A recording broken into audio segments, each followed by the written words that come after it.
जरा सोचिए, भारत अभी अभी आजाद हुआ है और एक ऐसा कानून आता है जो पूरे देश में जैसे एक बहस छेड़ देता है। एक तरफ तरक्की का वादा और दूसरी तरफ हजारों साल पुरानी परंपरा। जी हां, ये कहानी है हिंदू कोड बिल की। यह समाज को बदलने की एक ऐसी कोशिश थी जिसने संसद के गलियारों से लेकर घर के आंगन तक हर जगह जैसे एक तूफान ला दिया था। और इस पूरी क्रांति के केंद्र में थे डॉक्टर B.R. अंबेडकर। देखिए, उनके लिए आजादी का मतलब सिर्फ राजनीतिक नहीं था। वो मानते थे कि किसी भी समाज की असली तरक्की इस बात से नापी जाती है कि वहां की महिलाओं ने कितनी तरक्की की है। और यही सोच हिंदू कोड बिल की बुनियाद बनी। ये सिर्फ एक कानून नहीं था, ये समाज की सोच को बदलने का एक बहुत बड़ा जरिया था। लेकिन यहां एक बहुत बड़ा सवाल खड़ा हुआ। क्या तरक्की के नाम पर हजारों साल पुरानी पवित्र मानी जाने वाली परंपराओं को फिर से लिखा जा सकता है? और बस यही वो टकराव था जिसने उस वक्त भारत की आत्मा को जैसे झकझोर कर रख दिया था। एक तरफ आधुनिक कानून और दूसरी तरफ प्राचीन मान्यताएं। तो आखिर ये बिल था क्या? अगर बहुत आसान शब्दों में कहें तो ये हिंदू समाज के पर्सनल लॉ, मतलब शादी, तलाक, विरासत जैसे जो निजी मामलों के नियम होते हैं, उनको एक साथ लाने और उनमें सुधार करने की एक बहुत ही साहसी कोशिश थी। सोचकर देखिए, उस वक्त शादी से लेकर जमीन जायदाद तक हर चीज के लिए कितने अलग अलग और अक्सर एक दूसरे से बिल्कुल उलट पारंपरिक नियम थे।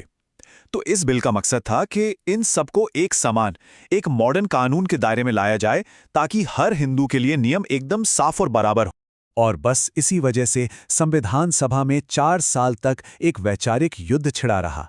मुद्दा सिर्फ कानून बनाने का नहीं था, मुद्दा ये तय करने का था कि आने वाले भारत का भविष्य कौन लिखेगा, लोगों की चुनी हुई संसद या फिर प्राचीन धर्म ग्रंथ। ये दो विचारधाराओं की सीधी टक्कर थी। एक तरफ ये तर्क था कि आजाद भारत की संसद को समाज में सुधार लाने का पूरा हक और जिम्मेदारी दोनों हैं, और वहीं दूसरी तरफ ये गहरी आस्था थी कि शादी और विरासत जैसे निजी मामले तो दैवीय हैं, जो वेदों और स्मृतियों से तय होते हैं और उन्हें कोई इंसान बदल नहीं सकता।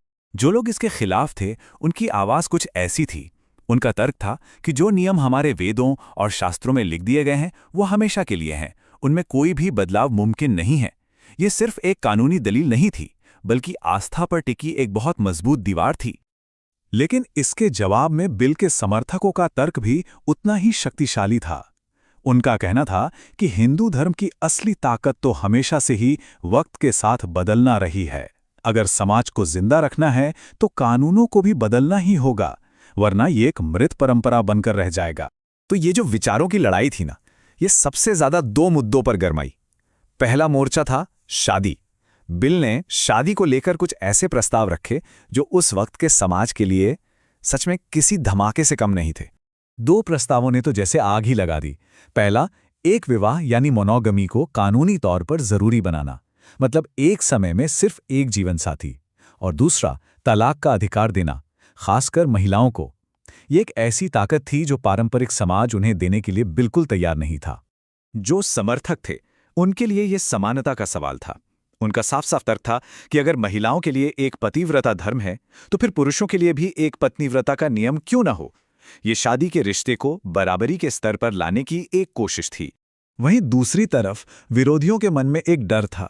उन्हें लगता था कि अगर तलाक का दरवाजा खुल गया तो परिवार की जो संस्था है वही ढह जाएगी। उन्हें लगा कि ये सामाजिक बिखराव को न्योता देने जैसा है, जिससे पूरा समाज अस्थिर हो जाएगा। शादी के बाद जो दूसरा सबसे बड़ा मैदान जंग बना वो था संपत्ति का अधिकार। यहां सवाल महिलाओं के आर्थिक भविष्य का था, और यह बहस शादी जितनी ही या शायद उससे भी ज्यादा विस्फोटक थी।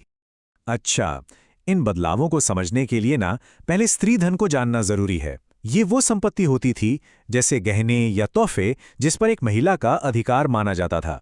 लेकिन ये अक्सर बहुत ही सीमित होती थी और उसे पिता की जमीन जायदाद में कोई हक नहीं मिलता था। और यहां जो बदलाव लाया जा रहा था वो जमीन आसमान का फर्क था। देखिए, मौजूदा कानून में बेटे ही असली वारिस थे और बेटियों को संपत्ति में बस नाम मात्र का हक था। बिल इस पूरी व्यवस्था को जड़ से बदलना चाहता था। प्रस्ताव यह था कि बेटियों को बेटों के बराबर संपत्ति में पूरा और बराबरी का हिस्सा मिलेगा। इस प्रस्ताव के विरोध की जड़ें कितनी गहरी थीं, वो इस बात से साफ हो जाता है। जैसा कि एक विरोधी ने कहा, हमने बेटे को परिवार की धुरी माना है। बेटे के बिना परिवार में बेटी की कोई गिनती नहीं है। ये सोच दिखाती है कि परिवार का पूरा ढांचा ही पुरुष केंद्रित था और बेटी को संपत्ति देना उस धुरी को तोड़ने जैसा था। आप सोचिए, ऐसे तर्कों को सुन सुनकर जो हताशा पैदा हुई वो इस एक बयान में झलकती है, जब एक महिला सदस्य ने भरे सदन में कहा, इस देश में बेटियों को जन्म ही नहीं लेना चाहिए। ये सिर्फ एक भावुक बयान नहीं था, ये उस दर्द की चीख थी जो दिखाती है कि महिलाओं के लिए इस बहस में कितना कुछ दांव पर लगा था। तो इतने सारे विरोधों के सामने बिल के निर्माता डॉक्टर अंबेडकर एक बहुत मजबूत दार्शनिक ढाल लेकर खड़े थे। चलिए उनके तर्कों को थोड़ा समझते हैं।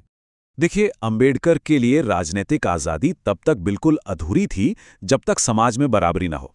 उनका मानना था कि लोकतंत्र का मतलब सिर्फ वोट देना नहीं है, बल्कि एक ऐसा समाज बनाना है जहां स्वतंत्रता और समानता असल में जी जाती हो।